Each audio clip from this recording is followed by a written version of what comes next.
She said, let's just be friends. After 2 years together, I said, perfect. Then I treated her exactly like I treat my other friends, with boundaries.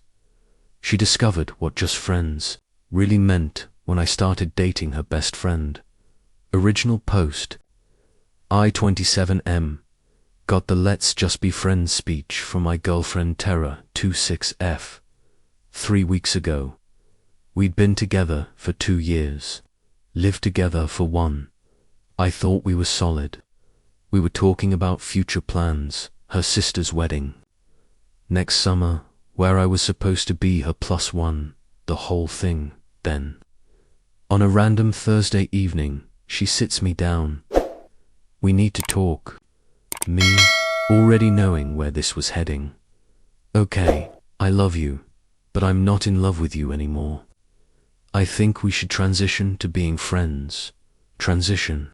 Yeah, you know we get along so well. Same friend group, similar interests.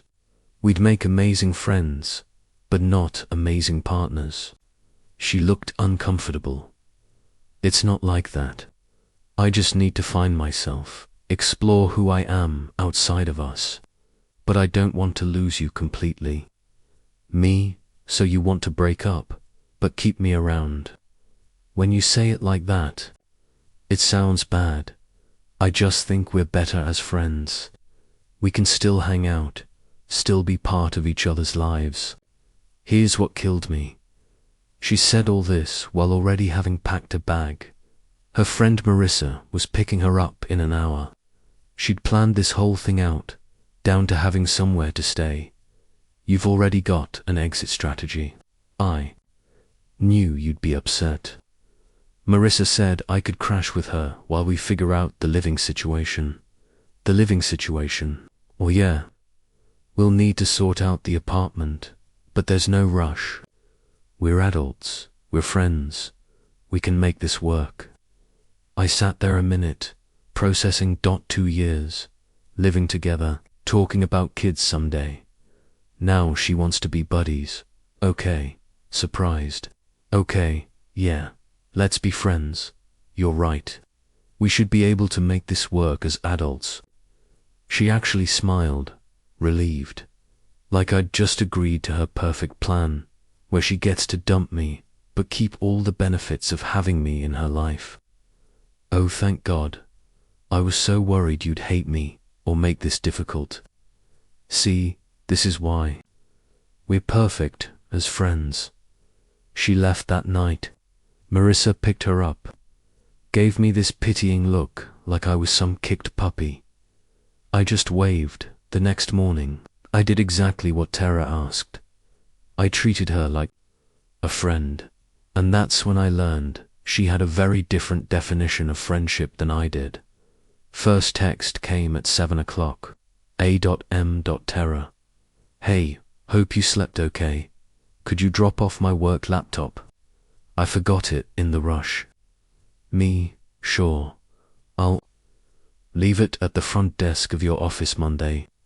Tara, can't you bring it by Marissa's? I need it for the weekend. Me, I've got plans. Monday works better for me. Tara, plans. What plans? Me, friend stuff. She didn't like that, but what was she going to say? We're just friends now. Friends don't drop everything for each other.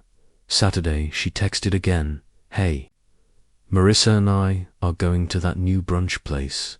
Want to come? Me, thanks, but I'm good. Have fun, Tara. Come on. We always do Saturday brunch. Me, that was when we were dating. Enjoy your meal. 2 hours later. This is weird. Why are you being like this? Me, like what? Tara, distant. Cold. Me, I'm being friendly. Literally, what you asked for. Update 1. Week 2 of friendship, and Tara was *. She was starting to crack. C when she said, let's be friends. What she meant was, let's keep everything exactly the same, minus the romance. What I heard was, Let's have appropriate boundaries, like I do with all my other friends. She showed up at the apartment on Tuesday while I was at work, still had her key, helped herself to groceries, did some laundry, even took a shower, left. Me a note, borrowed some stuff. Hope that's cool. I texted her me, hey, noticed you came by. I'll need the key back when you get a chance. Tara, what? Why? Me, my friends don't have keys to my place. Tara, but I still have stuff there. Me, we can arrange times for you to get your things, just like friends do when they need to pick stuff up. Tara, this is ridiculous. We live together. Me, we used to live together. Now we're friends. Different relationship equals different boundaries. She came by that evening, furious. You changed the locks. Me, didn't need to. Just rekeyed them. Gave notice. You no longer live here. Here's a box of your immediate stuff. Tara, I can't believe you're being so petty. Me, petty. I'm treating you exactly like I treat my friends. None of them have keys to my place. Tara, but I'm not just any friend. Me, according to you. That's exactly what you are. The entitlement started showing. She expected to still be. My emergency contact on my Netflix logged into my Prime account. Nope. But the real kicker came. That weekend, our mutual friend group was having a game night. I showed up solo. She showed up with some dude named Connor. Tara, loudly enough for everyone to hear. This is Connor. We met at yoga. Connor seemed nice enough, clearly brought as a prop to make me jealous. I shook his hand, welcomed him to game night, then proceeded to destroy everyone at code names while giving Tara and Connor zero special attention. Halfway through the night, Tara cornered me in the kitchen. Tara, you don't even care that I'm here with someone else. Me, why would I? We're friends. Friends date people. Tara, you're not even a little jealous. Me, are you jealous when your other friends date people? Tara, that's different. Me, how? She couldn't answer. Because there was no answer that didn't admit she wanted me to pine for her while she found herself. But the best part, her bestie Marissa had been extra friendly all night, kept finding excuses to talk to me, laughing at my jokes, touching. My army wasn't trying to make anything happen, just being my normal self, without Tara's shadow over me. Next morning, Tara texted, "What was that with you and Marissa me?" What was what? Tara, you know what? The flirting. Me, we were just talking. Friends talk. Tara, she's my best friend. Me, and I'm your friend too, right? Friends can be friends with each other's friends. Radio silence for 3 days. Then Thursday, a new tactic. Tara, I think I made a mistake. Me, about what? Tara, us.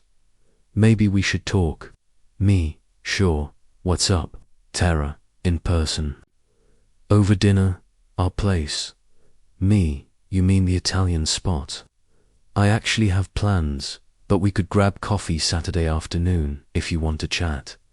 Tara, plans with who? Me, does it matter? Friends don't need to report their schedules to each other. Tara, is it Marissa? Me, coffee Saturday or no? Tara, this isn't how friends act. Me, this is exactly how friends act. You're thinking of how boyfriends act. Common mistake. Update 2, 3 weeks in, and Tara's finding herself journey was not going as planned. Connor from yoga ghosted her after 2 dates. Turns out, he wasn't interested in being anyone's rebound. Meanwhile, I was living my best life as a single dude with excellent boundaries. Then Marissa made her move. She texted me Thursday night. Hey, random, but I have an extra ticket to that comedy show Saturday. Interested? Now, I need to be clear. I didn't pursue Marissa. Didn't even think of her that way until she started showing interest. But she was fun, attractive, and most importantly, knew exactly what she wanted. No games, no transitions, no keeping me as a backup plan. Me, sure, sounds fun. Marissa, great. Fair warning, though Tara's being weird about us hanging out. Just wanted you to know. Me, noted. Still interested if you are. Marissa, definitely. Pick me up at 7. Saturday came. I got dressed up, feeling good. Hadn't been on a real date in 2 years.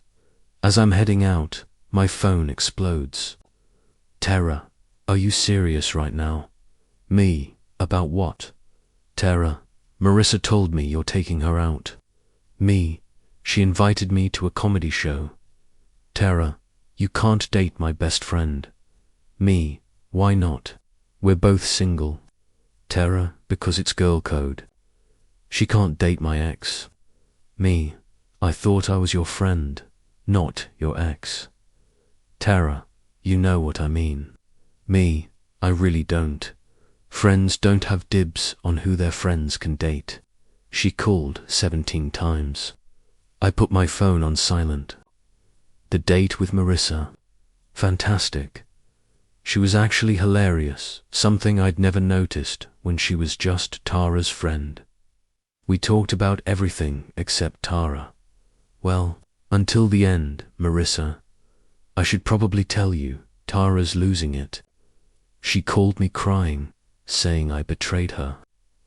Me, how do you feel about that, Marissa? Honestly, she's been a pretty crappy friend lately. Everything's about her journey and her growth.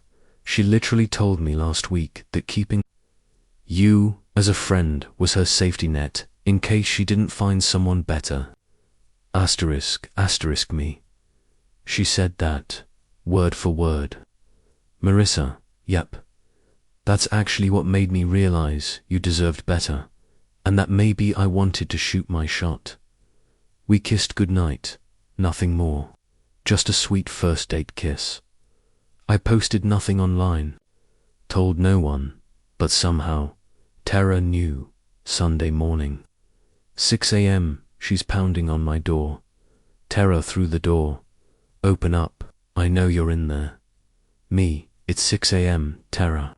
Tara, I don't care, we need to talk, now. Me, about what?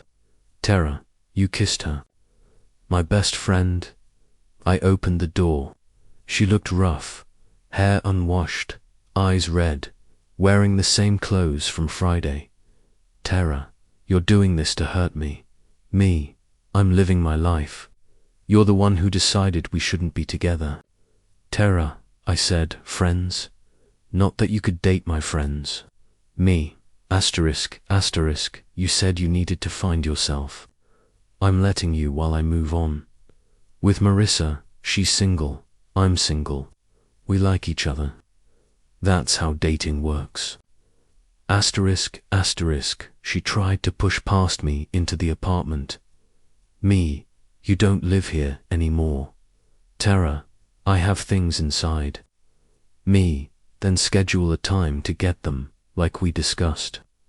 Tara, you're being cruel. Me, I'm maintaining boundaries. There's a difference. That's when the real entitlement showed. She started a campaign calling mutual friends, spinning stories, that I was revenge dating her best friend, that I was manipulating the situation to hurt her. Some friends bought it. Most didn't. Our buddy Jake called me. Jake, bro. Tara's saying you're only dating Marissa to get back at her. Me, did she mention she dumped me to find herself, but wanted to keep me around as a friend? She left that part out. Funny how that works. But Tara wasn't done. She tried to sabotage my work. Called my office, claimed to be my emergency contact, said I was having a mental health crisis and needed time off. My boss called me in, concerned. Boss, your girlfriend called. Said you're struggling. Me, ex-girlfriend, and I'm fine. She's having a hard time with the breakup. Boss, she seemed very convinced you needed help. Me, I'll handle it. Sorry she bothered you. I documented everything with HR. Started a paper trail, just in case. Update 3 month after the let's be friends conversation. Tara's carefully constructed plan had completely backfired. Marissa and I were officially dating. Nothing serious yet, just enjoying each other's company without the drama. Tara, on the other hand, was spiraling. She tried everything first. She attempted to turn Marissa against me by sending her screenshots of our old conversations. Love notes I'd written, intimate photos, clothed. But clearly, couple pics, Marissa showed me everything. Marissa, she's trying to make me jealous of your past relationship.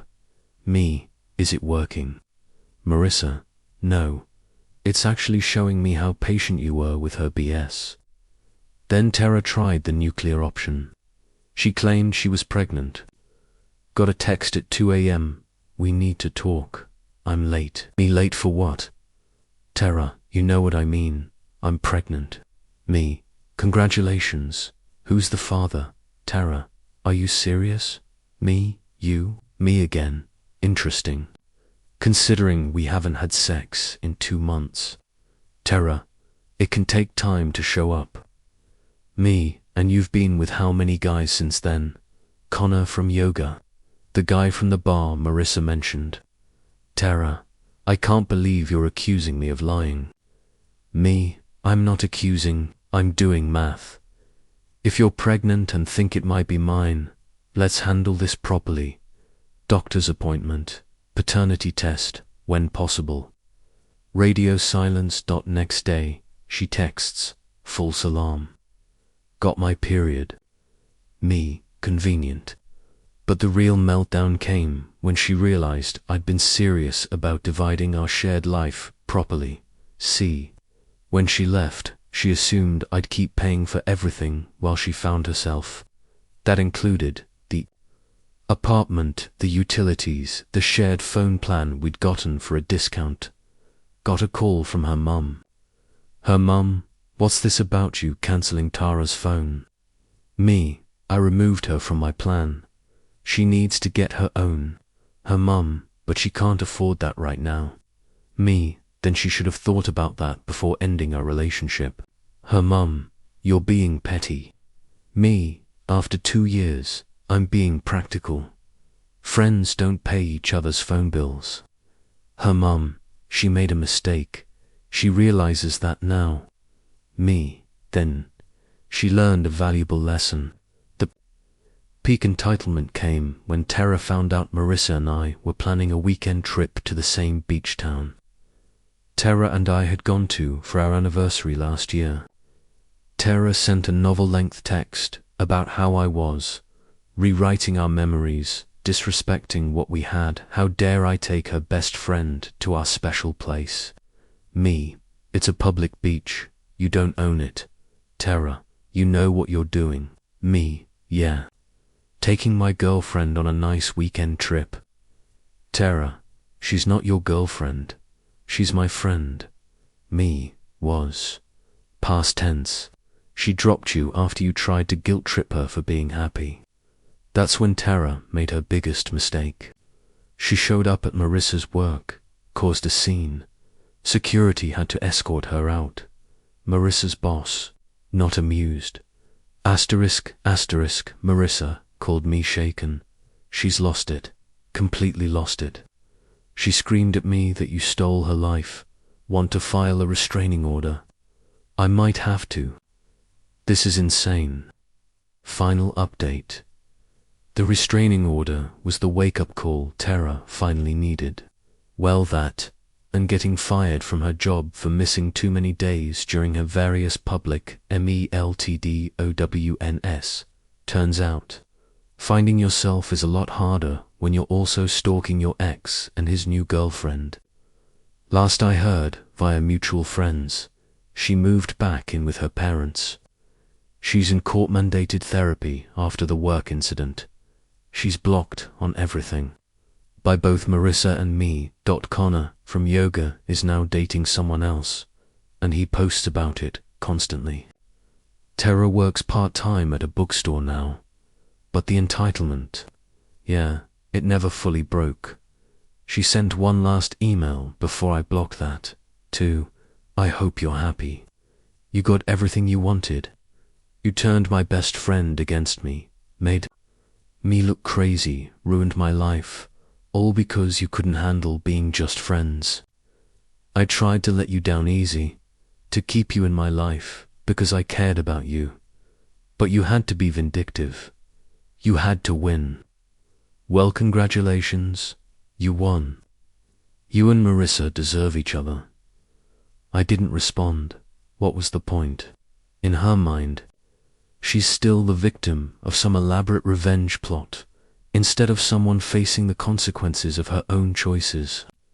The truth, I never planned any of this. When she said, let's be friends, I took her at her word. I treated her exactly like I treat my friends, with boundaries, respect, and appropriate distance. The fact that she couldn't handle that says everything about what she really wanted. She wanted me to pine for her, beg wait around while she played the field. She wanted the emotional security of knowing I was still there, while she looked for something better. When I didn't play that role, when I actually just treated her like a friend and moved on with my life, her whole plan collapsed. Marissa and I are still together. It's been good, drama-free, honest adult. We joke sometimes about the insane way we got together, but mostly we just enjoy each other. Turns out, dating someone who knows what they want is refreshing. My advice: when someone says they want to be just friends after a serious relationship, believe them. Then actually treat them like a friend. Nothing more, nothing less. Set boundaries. Move on. Live your life. Because here's the thing, real friends want you to be happy. They don't expect you to sit in limbo while they figure things out. They don't feel entitled to boyfriend privileges while hiding behind the friend label. Tara wanted all the benefits of a relationship without any of the commitment. She wanted me to be her backup plan, her safety net, her emotional support system, while she explored other options when I refused to play that role. When I took her at her word and treated her like just another friend, reality hit hard. The best part, I didn't do anything vindictive. I didn't seek out Marissa to hurt Tara, blast her on social media, try to turn people against her. I just lived my life. I set healthy boundaries, pursued someone who actually wanted to be with me. Tara's downfall was entirely self-inflicted. She ended our relationship, tried to keep me as a backup, freaked out when I moved on, harassed. Her best friend made scenes at work, tried to manipulate everyone around her. All I did was exactly what she asked. I treated her like a friend. Turns out, that was the cruelest thing I could have done. Not because I meant it to be cruel, but because it forced her to face the reality of her choice. When you dump someone, but expect them to act like they're still devoted to you, actual friendship feels like punishment. But it's not, it's just friendship, the thing she said she wanted. Funny how that works.